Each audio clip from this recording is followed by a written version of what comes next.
Hi Hi. guys, this is us again for our podcast and puzzles. We finished the other one Yeah. 1 week ago, How we go? and now we're doing this one. Is a Machu Picchu picture, and as you can see, we don't have nothing, just the dream. Just the dream to get it sorted and completed. So today we are going to be discussing more differences between England and Brazil. From your experience here, what would you say is a common wage, common living conditions from people that are from both bottom and top ends of jobs? And I think it's a interesting thing for us to discuss here because we have a really different opinion, and I think the cost life and the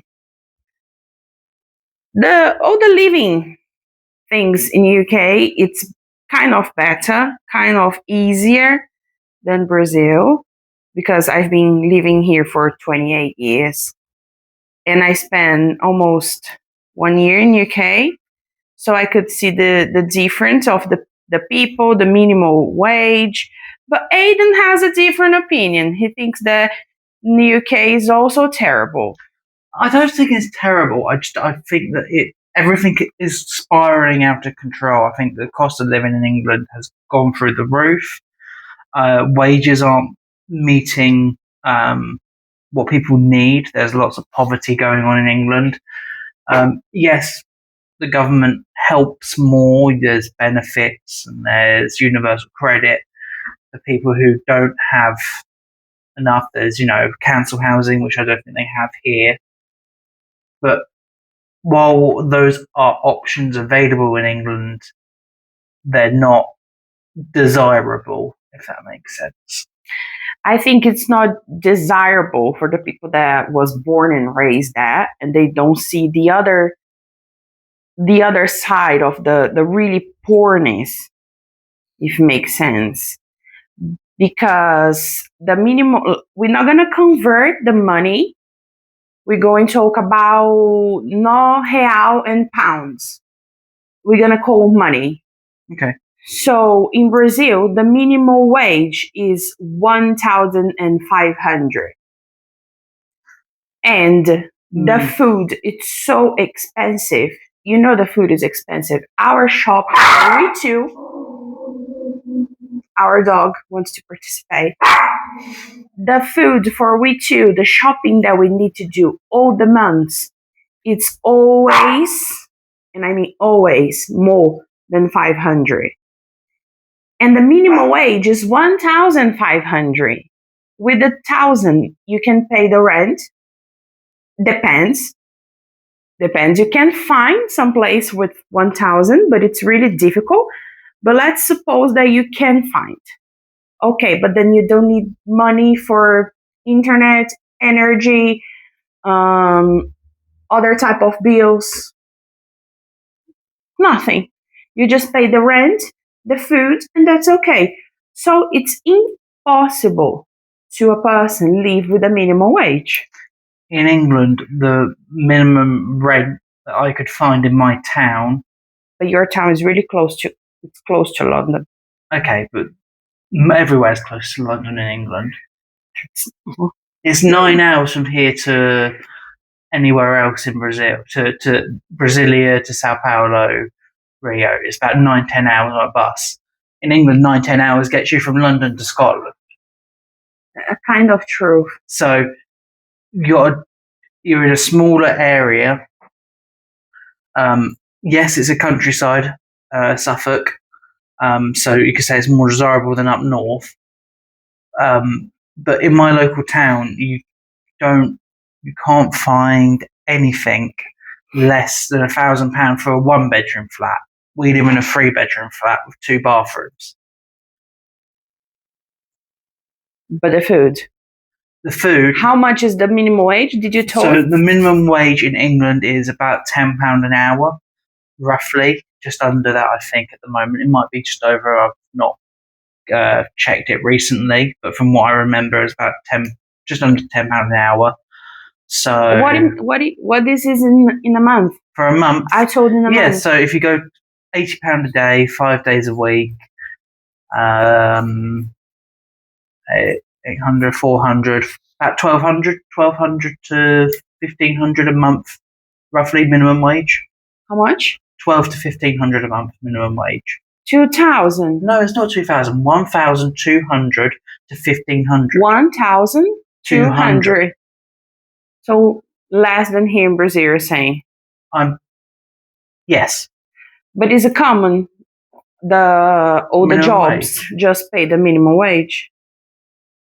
Because here in Brazil, even when you have a degree, a master degree, the jobs just offer you most of the times the minimum wage. So like most people who work full time in England will be on roughly 1,500 to about 2,000 a month.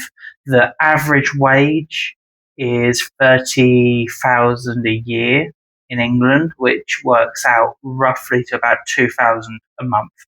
But that's the average wage. That is everyone that earns more than that, and everyone that works less than that earns less than that, averaged out. Okay. So most people are not at that threshold. A lot of people are below that threshold. I worked full time in England for 5 years, doing in a bank and in on shops. I never earned more than 1,700 a month. 1,700. Yeah. But you don't have a degree. I don't have a degree. No. All the people that I know that has a degree, they have really nice payment. My sister has a degree and she's doing her doctorate and she's still on minimum wage. It's her choice. It's the job that she found that was giving her the choice. Yeah, what she wants to do. Yeah. You can specialise. You can go into teaching and things like that. But even then, in England, there are pay strikes. The London Underground is always about 2 or 3 times a year they go on strike about pay and how much they earn and wanting more because they don't feel as if they earn enough for the necessities that they provide us. NHS, the doctors and if you live in England, you know this. Doctors are on strike every other week. Every other week, it feels. Sometimes it's about once or twice, about 4 or 5 times a year. You hear about another doctor's strike or workers. A union doesn't accept the pay increase. So there are problems with wages in England. I'm not saying it's as bad as it is here. It's definitely not. But yeah, I'm not saying that is perfect, but you can have a better quality of life there. This is the point. I think that there is no perfect place to live anymore those days. All the places that you found, it will be too expensive. All the countries is too expensive to live these days. Yes. So you need to find the country that it's more affordable. Yeah. To live. And in my opinion, England, it's more affordable to live than Brazil. I mean, yeah, food bill is about £120 as opposed to You're just agreeing with me. 500 euros. I've never once disagreed with you. I've never said that England isn't more affordable than Brazil, but I think that to say that there's it's good. Not perfect. There's a lot of people that would disagree with you on the quality and how good it is. Because they don't know the really underline of the poorest countries. Maybe, yeah. You could say that, yeah. You always think your country is bad until you find a country that it's even worse. Like if we've been here trying to discuss the quality of life of Brazil and Venezuela, maybe, Yeah. or some a really little country in Africa.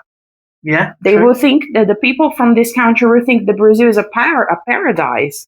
And we have lots of immigrants here in Brazil, from Ghana, from Mozambique, from other Africa countries. Their dream is to come here to have a better quality of life. Fair enough. Yeah, true. So we always will have countries that it's even worse Well, yeah. than ours. Yeah, but that's just a part of the world, isn't it? Every country has its own flaws and has its own selling points. Yeah. But I think that just because every country has their own flaws and selling points doesn't mean that they are necessarily better or worse than another one. I would, England's great. I love it there. I love the way of life. I love how easy it is. Trains going all the way around the country. You can easily get around. Here we have to we got on a bus. It took us 9 hours. It took us 10 hours to get from here to Sao Paulo the other week. But I think in this case, it's just because, like, I'm not a hater from Brazil. Obviously, I love my country, but this kind of problem with the bus is just because we have a big territory. Yeah, true. So all the cities, it's kind of far from each other. And England, it's basically the size of the Minas Gerais state. I don't think it's even that. I think it's smaller than Minas. I think it fits into Minas Gerais a few times. Yeah, maybe. So Minas Gerais, it's big, and it's not even the biggest state in Brazil. So yeah, the problem with the travel things, it will be really, really always difficult in Brazil because it's too many miles to get anywhere. Yeah. So in this point, I will stand for my country. Yeah, that's fair enough. As I say, I agree. I liked it. It was a great journey and lovely time we had over there in Sao Paulo for the day. But in England, you'd get on a train and you'd be there before. It takes. I think it's 6 hours on a train from London. Is it 6 or 8 hours on a train from London to Edinburgh? I'm not sure. To check out how long that is. I think it's a little bit more because I made research on it. 7 hours on a car, leaving Bury. Yeah. Then going to Cambridge, and then going to Glasgow. Yeah, but Glasgow's on the other side. I'm not sure. Well, Glasgow is 1 hour from Edinburgh because I also drove Glasgow to Edinburgh in a car. Oh, fair enough. I've not done the journey, so I don't. I know it's a long way. It's about 7-8 hours in a car. But I have a point. Go on. I made 7 hours driving because there was no traffic. There's no traffic. Yeah. It was really calm that day. But the day that I'll be returning to Bury, it took me 12 hours because the traffic was a nightmare. So we need to think in these things. It's 7 hours when it's everything going okay. Yeah, when you leave at 2 o'clock in the morning. Yeah, things like that. Because otherwise you'll be there for a really long time. Because the traffic in England, it's kind of, not in England, in UK, it's kind of wild sometimes. I still have nightmare with these days. Because I never drove in the dark. And then suddenly I was stuck in a car in the dark.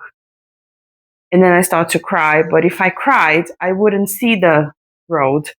So I needed to control my tears, saying, "Don't cry now, don't cry now." I want to preface that that this was all before we met, so I wasn't there to do the driving for her. Oh yeah, that's true. Please don't blame me for leaving her to cry while driving. I came with a friend, Mariana. Kisses, Mariana, if you see this video. It was a really, really interesting travel. Lots of experience. After that, I never drove in the dark anymore. I remember to arrive in the house that I was living, crying my tears out, saying, "Mom, worst day in my life." And she was like, "Calm down. You made it home safely. You're home safely." And I said, "Okay, but almost. I almost." Yeah, but that is because English streets don't, outside of towns and cities, don't really have street lamps. Yeah, they don't. And a lot of them are dark, narrow country lanes. And you just discovered this there, okay? They don't tell you these, and then suddenly you're there in the fucking dark, crying your eyes out. But it was a nice experience. Eventually. Now that it's more than 1 year ago, I can laugh. But I talk about this with my therapy for long sessions. But anyway, so we will never agree, as you can see. It's not that we won't ever agree. That we have our own opinions. Yeah, so we're never going to agree. If we have different Until opinions. you come live in England, you see just how expensive it can be. No, I know it's expensive, some things, but I think what's the point for me? It's a type of expensive things that's more worth it. You just feel more secure. Yeah, fair enough. And then, because as I said, all the places it's really expensive these days. So you just need to find the expensive that works. That suits you. You got basically, yeah. Every place will be difficult, family, but there is some places that you're gonna pay and feel that it's more worth it because you feel more secure and those types of things. This is what I believe. I don't know what you believe. What you believe, Aidan? I mean, I feel like where we are, we're very secure here. We've got barbed wire, we've got gates, we've got people who make sure that everyone that comes in lives here. It's not particularly that expensive to live where we do. We've got a fairly nice house. Yes, the food bill is very expensive for locals, but I think if you was two people and you both had a full-time wage here, you could live here fairly simply. Yeah, fairly simply, but if there's two of you not traveling or doing much. Of course you don't have. Well, I don't know, because two people earning a full-time wage, it's about $1,800 a month that we pay for this, everything all together. What? Plus, it's about $1,800 we pay for everything all together. You know food. That this slang that you use confused me. Yesterday confused our friends, and now you're gonna confuse the people in the YouTube. I think everyone in England knows what I mean when I say 1,800.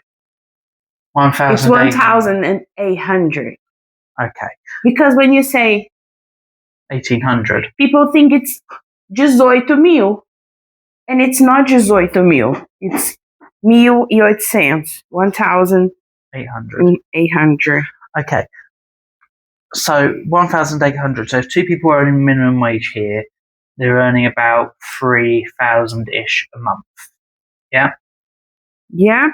So 1,800 for all the bills, about 400 or 500 extra for the food. Takes out about 2,000. But we don't have car. When you have a car, it's impossible. But we went to Sao Paulo on the bus. Yeah, we've been. So, but you had some money saved. I did, yeah. And I have some money saved too. So we're not living with the. No, but what I'm saying is the bills and everything altogether come to about 2,200. Yeah. So 3,000 if two people are earning minimum wage full time, 3,000. Yeah. Minus 2,200 gives you 800 a month spare. Mm-hmm. You don't want to go on a bus to Sao Paulo every month. No. You don't want to go to Rio every other month. You don't. So if you go there every 2 or 3 months, let's say, you got 1,600 spare. Yeah. So when you look at it logically, you can. You're saying that I'm not logical. I'm not. I didn't say that. I said when you look at it from that perspective of you can still travel, because we spent a day in Sao Paulo. We only spent about what was our ticket say, about 400 each. 400 each. So if after 2 months you got 1,600 spare, so 400 each is 800 on the tickets, and you got 800 to spend in Sao Paulo. Yeah. Maybe spend a night there as well. That's maybe another 100 or 200 her eyes. So you can still travel. You know, it's not like you're locked to this city on minimum wage. Yes, you can't travel outside the country very easily, or you have to have a year's worth of savings and do one holiday a year. But a lot of people in England only get one holiday a year, especially if it's a family of 4 or you've got other necessities. So you could either go, you can travel around the country every other month, or you can go holiday abroad once a year, once every 18 months. So while it's not great, I would say that is roughly equivalent to what we have in England. Yeah, maybe. Maybe. What do you guys think? Yeah, what do you think? What do you think? Should there be any changes? Do you think that minimum wage in England should go up? What's your opinions on Brazil? If you're here living in Brazil, we want to know what your opinions are on travel, on going around places, on finding out new things. We want to give us other things you want us to talk about. And we'll see you in the next podcast. Yeah. As you can see here, we're not really. I've done a few bits. No, I'm the edge here. You've got the edge there. I'm trying to find. So let's see. I'm not really enjoying this one. No, I'm not either. So maybe in another podcast will be with another one. But we'll keep going with this one for now. Awesome. We'll see you in the next podcast. See you. I think that was a good podcast. I think as well.